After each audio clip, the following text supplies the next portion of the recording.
Good morning, grade 6. So today we're going to start reviewing transformations to prepare for our unit test next week.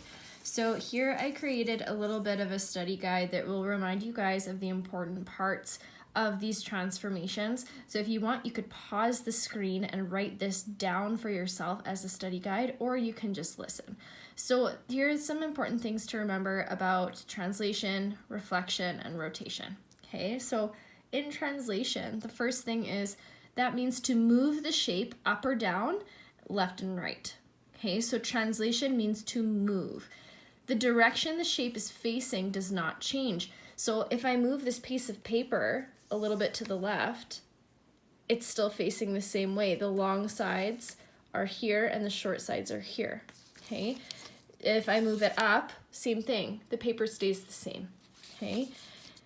Now, when I translate something, it's going to tell me which direction I have to move in and how many units the shape is going to move. So whether it's 2 up and 2 left, 2 down, 2 right, it's going to tell you those two things, the direction and how many units it's going to move.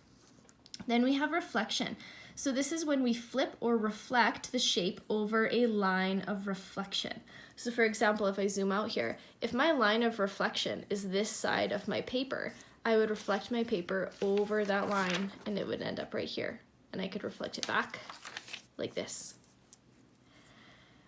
The direction of the shape is facing, the direction the shape is facing, will change, okay? Now, it doesn't look like it's changing, but let's look a little bit closer.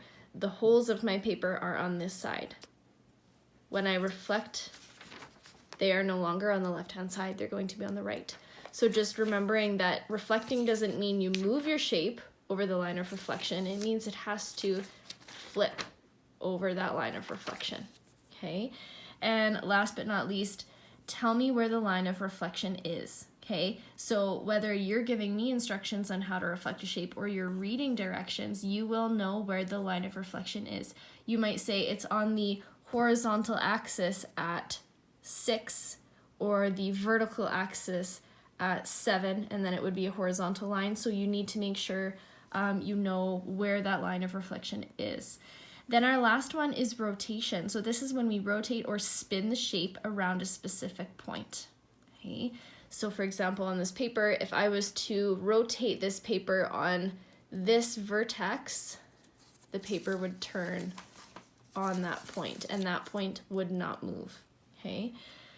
The direction the shape is facing will likely change. Okay, the reason I put likely and not always is because if I rotate my shape all the way around on that corner, it's going to come back to this same spot and be facing the same way. But if I turn it and it is not coming back to the same spot, the shape will likely face a different way. Okay. And last, for rotation, there's 3 things that you need to know in order to rotate a shape. You need to know the direction the shape is rotating, so that's either clockwise or counterclockwise. How many degrees it's going to rotate. Is it going to rotate 90 degrees, 270? You have to know that to rotate it, how far it's going to go. And on which point or coordinate it's going to rotate. Is the shape going to rotate on a point of its own, or is it going to rotate on a different point? Because then that will change where the shape ends up. Okay, so here's just some review information. Again, if you want to pause this video and copy these kind of good little info pieces down, please feel free to do that.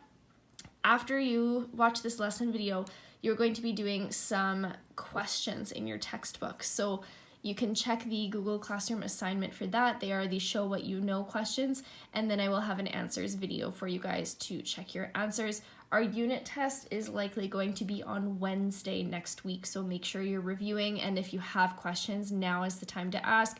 Make a note if you're confused about something, and make sure to ask me at our next Google Hangout. Okay, it's great talking to you guys, and check in after you're done your questions for the answers video. Thank you.